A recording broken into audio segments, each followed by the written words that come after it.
Everything must be perfect for Elizabeth's coronation.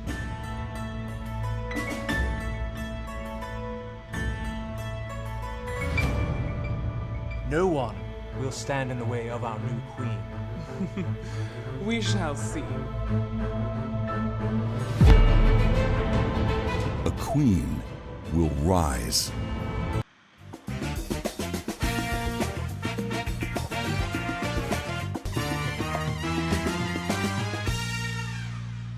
All right, welcome to Buzz Talk Live. Tonight is Road Stories. My guest is a horseman and Renaissance Festival jouster. He tours with some of the major festivals all over the country and is joined by other horsemen and stunt actors as well to entertain crowds with his skill of jousting and sword fighting, which we will learn tonight. He also works as an audio engineer for special events from Macy's Day Parade in New York to fashion shows, and as an audio support for local bands, regional bands in and around the area. As always, I encourage using chatting functions and to ask questions, to spur discussion. So please welcome Paul Adams to the show. Hi, Paul. Morning. How are you? Good. How you doing, buddy? Great. Thanks for having me on. Thank you. Thanks for being on. So where are we remoting from tonight? Piscataway, New Jersey. Oh, okay. All right. Originally Jersey boy, I guess. Yeah. I grew up in Jersey and then went to college out in PA and then moved back. As long as I was in commuting distance in New York, where we all know 90% of our production work is. And there you go. That's it. You got to be close to home, right? That's what it's all about. So I got you on tonight as a horseman, a Renaissance man. We known each other for a long time. And there was a moment there when we knew each other, we were working each other, and then we kind of not parted ways, but I didn't see you on shows anymore. And it was like, you went this way, I went that way, and then I'm hearing, Paul, he's an actor, he's a Renaissance guy in festival. I'm like, what? How did you get into that? So, yeah, it's... When I first started performing, I've been doing stage combat work since my senior year of high school in '94. And then I've been doing stage combat work ever since. And then many years afterwards, a buddy of mine's like, hey, you want to learn how to ride a horse? Of course. The next thing you do. Right. It was a downward spiral ever since then. But that whole time, I was still working production, still working theater, still doing audio work at the same time. So trying to keep things in both worlds. And like even now when I'm doing shows, it's like, oh, you're the sound guy who also jousts. So, but what did you go to school for? I mean, I've done my undergraduate degree in theatrical design and medieval history. So I double major. Oh, that's where the medieval history, that's where that happened. Yeah. So that's the bug. You've always had the bug, but never applied the bug to a horse. And so you learned how to ride, and then you how did you happen along to the Renaissance Fest? How did that all happen? I started performing at Renaissance fairs before I was riding, doing all the stage combat work. And for a while I thought I would do stage combat or fight direction for film and TV and theater and all that kind of stuff for a living, but it's very challenging to actually make a living doing stage combat work. Very challenging. I can just imagine. Yeah. It's like the few that make it well, but getting to that. So then I started to do more of the historical stuff, more research, and then riding horses and performing that way. Like relatively, I came into horseback riding very late in life. Like most people start riding when they were kids. I was the city kid who came onto the farm and said, "Show me a horsey," and let's swing a sword. Wow. And so it wasn't until my late 20s that I started riding. And you always had the long hair and that whole look, huh? Oh yeah. Ever since I was in high school. That's cool, man. That's cool. Now, look. I've been to medieval times. I ate with my hands. Good chicken. I had a wench. The whole gamut. Why not medieval times? Why didn't you ever pursue that? So the style of shows that we do is very different than medieval times. I know a lot of guys who've got their start there. It's a great show. It's a great place to take their family to. But Right. what we do is a whole package deal. They do a lot more smoke and mirrors and other types of stuff. Like you see us on the field, we're open in the field. You see us the whole time. There's no other stuff happening. So it's a very different type of thing. A Renaissance fair is much more of full day interactive theater, where medieval times is let me sit back and watch a show. Just watch a show like Like what we do. I try to get the audience very much involved in what we're doing. Yeah. And they have much more of a vested interest in what's going on, what's happening, and then you walk around and meet and greet and talk to them before and after. Now with the horseback riding, and this is not me going, taking a horse out of a barn and getting on and saddle up and trotting away. Is there like a style of riding? What's involved there? There's a lot involved, especially for what we do. The horsemanship is number one. It's like, sure, you can get on and I can go hit you and it'll probably just hurt you a lot is what'll happen. But, if you talk to like classic riders, there's like English or Western. What we do is a combination of the two, because like English lower half, Western upper half, because there's always something in your hand that you're swinging, a sword, a weapon, a shield. Sure. Like a cowboy type of thing. Sure. So it's, we are the stuntmen. We are the WWE of the Middle Ages.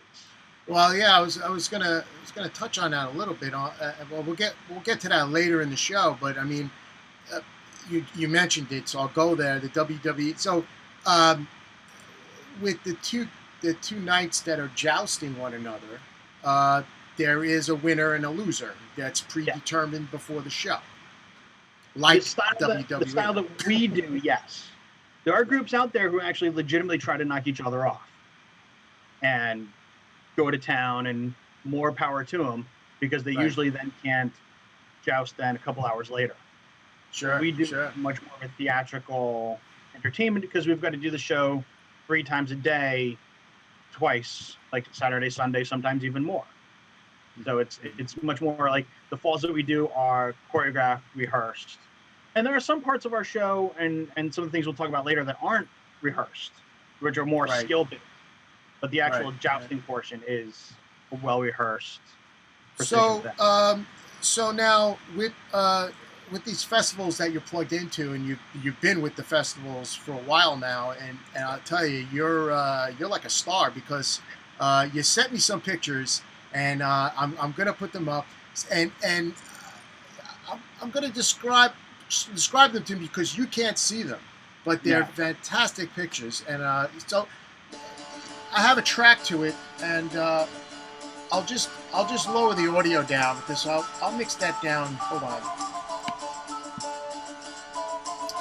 So these photos, whoever took them, they're amazing, and it shows you in action with you on a yellow horse or a yellow caped horse, and then you made some of the Renaissance Fair weekend magazines,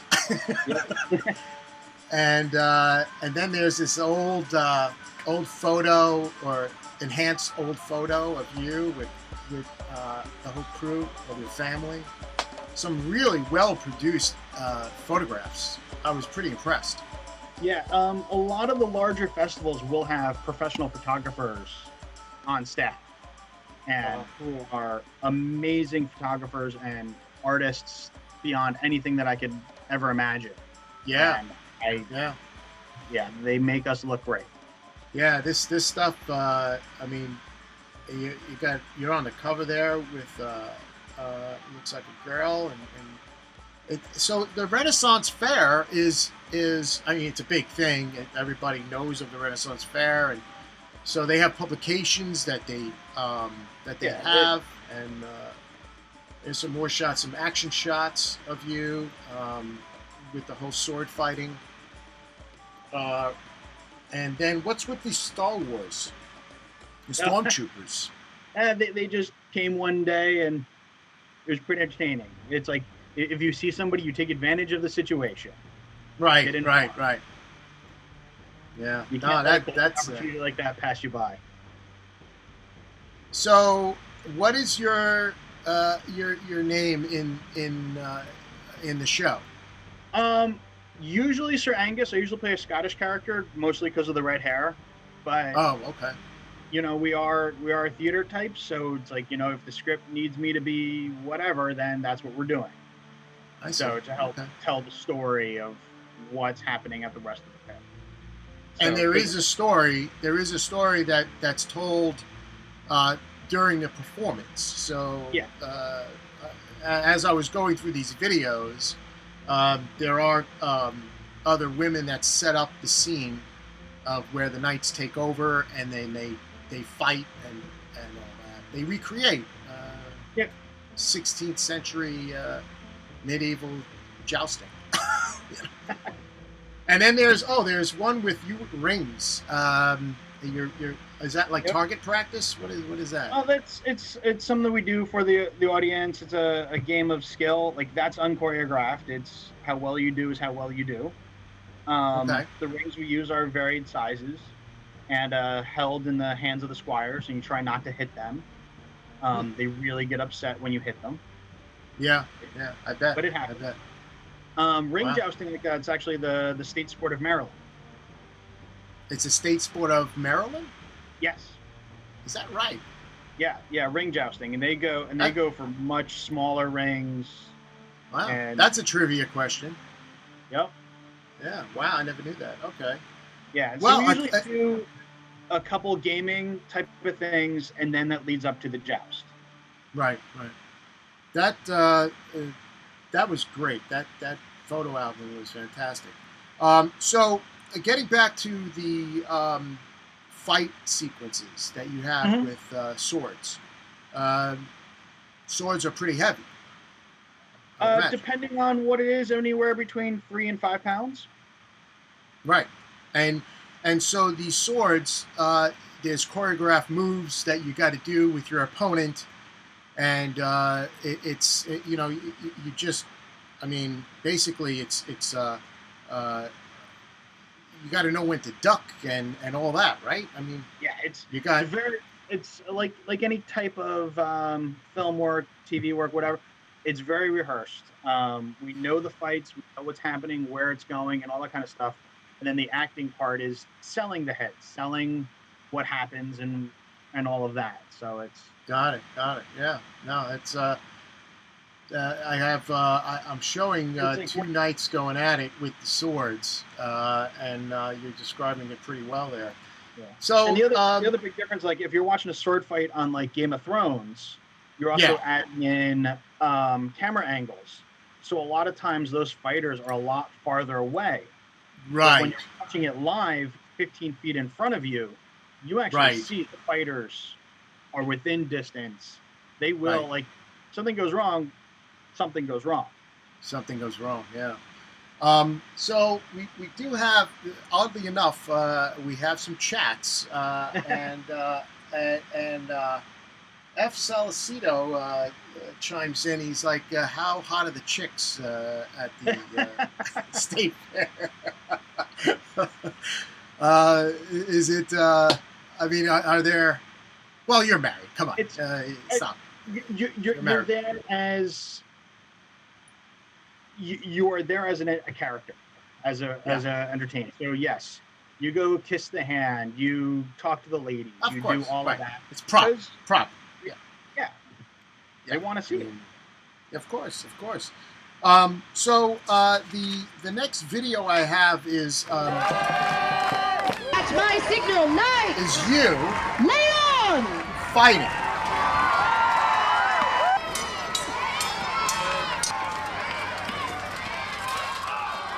So now you're basically fighting and hitting somebody on the horse, but you seem to be the bad guy all the time. Well, it depends on your point of view, really. I didn't feel bad. No. No matter It's all good. It's all good. And you're playing Angus here. Oh, that was a good shot. Yeah.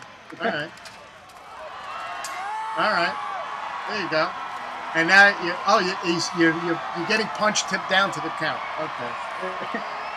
That was it. That was Somebody's good. got to win. Somebody's got to lose. Yeah, that's it. Exactly right. And when it's like over 100 degrees outside, you want to lose. So that way you're laying down on the ground and they have to do more work. Yeah, exactly. So let's talk about jousting. So the art of jousting, obviously from the 16th century, right? I mean, they did it back then as like the gladiator sport of that time. So to put on the historian hat for a second, to give it a little bit of a, Sure. earliest dates, you're talking about 12th century, and what it was, you have knights who are trained for combat, for warfare all the time. And what do they do when there's no war? They still fight each other. And so the problem was they put on these jousts that were like tournaments throughout an entire town. Sometimes the peasants would get in the way and they might die. So the government stepped in and said, all right, my fighting forces still need to train, but they can't be killing all the peasants. So then they started making actual games and made more rules and formal standings of what a joust was and all of that. And then it turned into less war training to a sport. So then it was the WWE of the Middle Ages. So when the joust came to town, it was the thing. It was what everybody came out and do because your level of entertainment not real high. So like if a joust came to London or whatever else, right. When it came out. So the equipment that you use, there's a shield. I mean, obviously you're in armor, but then there's like a part of a shield that's near your shoulder. Is that like the target or something? So those pictures are more of a historical type joust, and less theatrical. So those are you're actually aiming for the other guy and trying to knock him to the ground. So we have full shields that we carry on our arms, so that way when you hit them, the energy is deflected and we move on to the next day. Oh, I got it. That's called an encrunch shield, and that's more 16th, 17th century formal jousting armor. And so those are really designed to just hold the person in that one position and to take a very hard hit. So what we wear is more field armor, so like more battlefield type stuff. And it's got to be hot in that thing. Yes. It's got to be. Yeah. Yes, it is. Yeah. Now, so underneath there's a quilt, and then up to 70 to 80 pounds. Really? Yeah. I didn't know it was that heavy. The undergarments alone are very heavy. Yeah. So you're wearing thick padding underneath your armor, mostly to protect yourself from your own armor, because if it doesn't sit exactly right, you end up pinching yourself. And then everything I wear for a tournament, including helm, is about 70 to 80 pounds. Is that right? Wow. Now, I do have a diagram I want to put up that shows, it's called Layout of Proper Jousts. And it's basically a diagram that's an overhead look at the field of play. And you have a dividing line where the horses would run parallel to. And there's like and that's measures 120 feet. Is that pretty accurate, or is this... So what you've got there is the formal rules of probably late 1500s, early 1600s tournament joust. So yeah, they had a very thick, solid wall in between the horses. The horses couldn't go anywhere. They're doing that whole 9 yards, and the fields that we use are much bigger because we also put on more of a show. Like we're also doing horse-to-horse combat, horse-to-ground combat, throwing each other off, doing all those types of things. And historically, the solid thing in the middle would be a solid fence, 5 feet tall. And what we use... Oh, really? It's that... Well, it would have to be that tall because of the horse. You're up high in a saddle and all that. So I have a video of you jousting another fellow knight. Well, let me just play.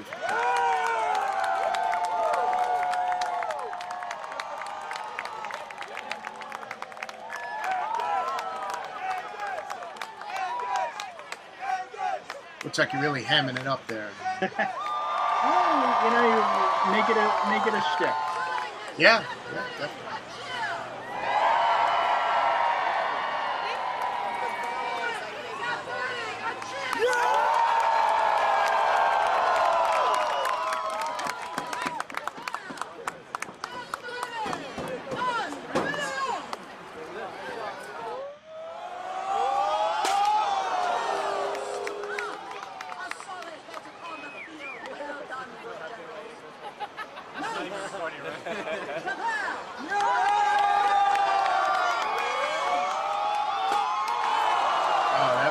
He destroyed your joust there. Now you're on hand-to-hand combat with swords. So that's actually from the show that we do in New York City. Oh, is that right? Yeah. So we do a show.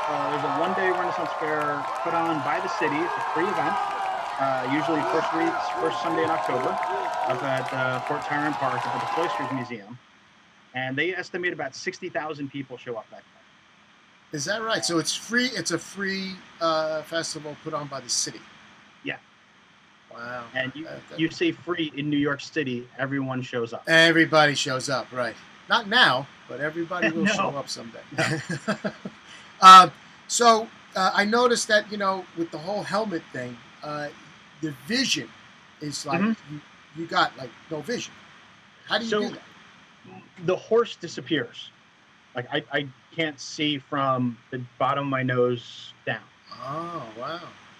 So the helm I wear actually has very good vision, and part of my school shtick is like when I do historical talks for schools is like it's a constant struggle between visibility and protection. The more visibility you have, the less protection. The less protection you have, the less visibility. Well, sure, because I mean the joust stick. I mean, is that proper terminology? It's called a lance. Oh, I'm sorry. Joust is what you do, right? Yes. Lance is the actual the actual stick. Shtick. If the opening was larger, you'd lose an eye or a head. It's royalty have died that way. Yeah. There are records of princes and nobles in the late 1500s actually taking a piece of the lance to the eye. Wow. And there's another video I have, and it's a really cool video. It's really well produced, and it was it's shown as a writer's perspective of what the writer is basically at the moment of impact, what he's looking at. Check this out.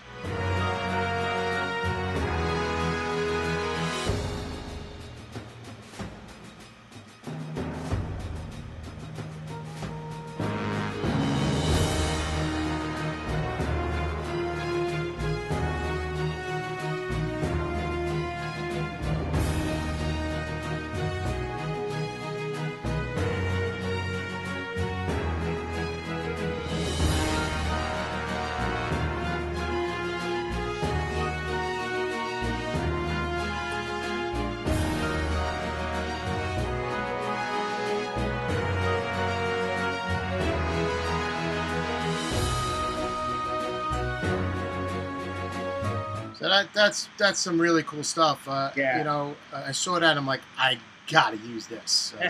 I know it's a festival. I know there's other things. There's actors. There's face painters. There's this. There's that. Now, I gotta ask. Downtime. You guys gotta eat, right? Oh yeah. What's the food of choice? You're not gonna be eating mutton and lamb chops, right? Or lamb shanks, rather. You usually go backstage and find whatever we can forage. Yeah. Is it your usual craft services or flat meat, or what are we looking at? No, you're lucky if there's craft services. There's a couple shows that actually do provide meals for performers, but a lot of times we set up a camp with the horses and we'll have a grill, refrigerators, and the whole 9 yards. We don't do this roughing it stuff. And Yeah, yeah. Hey, look, it must be, you must love it because if you went to school and studied medieval stuff and riding a horse, which is the coolest thing, and knowing how to control the horse when you're jousting, and that the lance, lance. There you go. Yeah. How heavy is that lance? Um, it's not so much the weight. It's that all the weight is 10 feet out in front of you. So they're usually about 11 feet long, and 90% of it is in front of you, and you're controlling where it's going. So Right. that's the tricky part. And then doing all your riding and your patterns while that weight is in the one hand, so it's offsetting your balance. So you still need to maintain center balance as you're riding your horse, Right. while doing the other stuff, while talking to the crowd, while hamming it up. And so another chat came in, Paul. Another chat came in from Salcedo again, and he's like, one of my favorite movies is A Knight's Tale. Mine too. What was it all accurate? I guess. No. No. Not at all. Well, there wasn't David Bowie. Now you're blowing it for everybody, Paul. No. A Knight's Tale is our football movie. Is really what it is. It's like the Jocks have all of those movies. That's our football movie. They took some liberties with some of the styles, but it's still told a good, fun story. Right.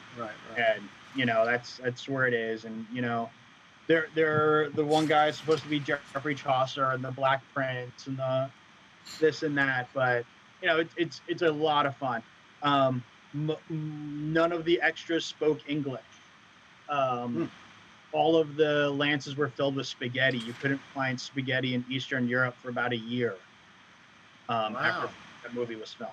Wow. Yeah, because that's how they got all the nice shots of the shattering. They hollowed out all the lances, filled it with dried spaghetti, and it blew up the lance. Yeah.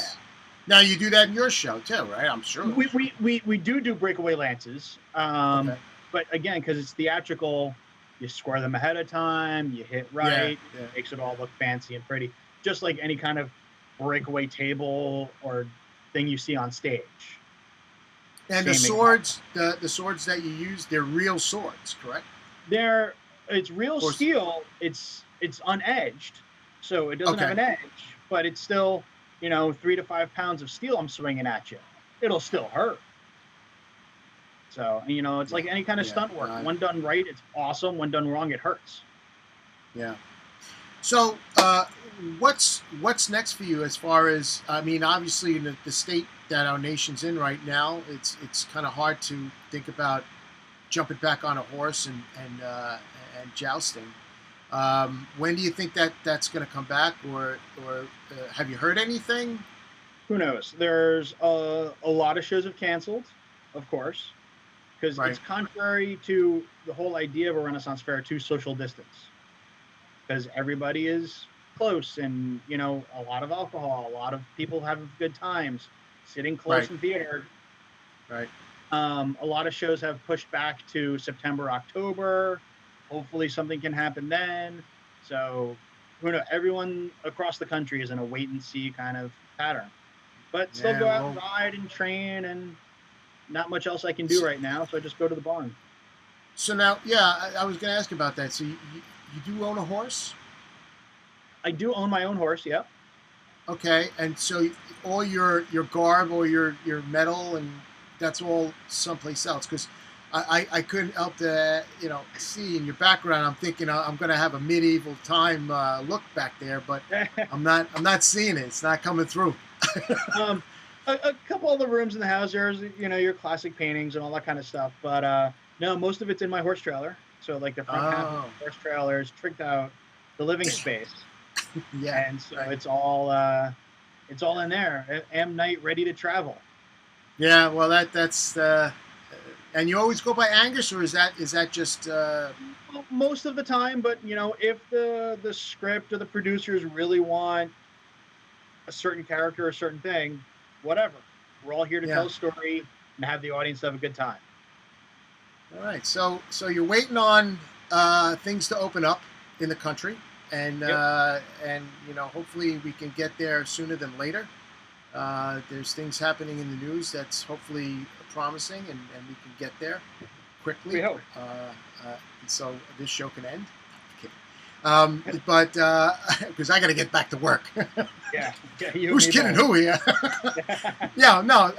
But seriously, I really appreciate you coming on tonight, Paul, and telling your night's tale, and accurately, as I might imagine that you did. So, no, seriously, it was great having you on, and I can't wait to go to another festival. I might even run into you. Who the hell knows? Oh yeah. Well, thanks again for coming on, Paul. Thank you. All right, thank you. Well, that was amazing. What a great interview with Paul Adams, and I really appreciate him coming on tonight. Yeah, I mean, eating mutton and lamb shanks. Hopefully, that's not all that it's cracked up to be. But so Sunday night, Saturday, the cooking. It's Memorial Day weekend, so we're going to take a break on Saturday night, but we're going to come back on Sunday night with Pat Giovanello and with VCI Concepts, or VCI Worldwide, sorry, and he's going to tell his side of the story with his business and with his tribute rock and roll Led Zeppelin band that he's part of. So be in tune for that on Sunday night at 9. And as always, good night, America. Thanks for tuning in.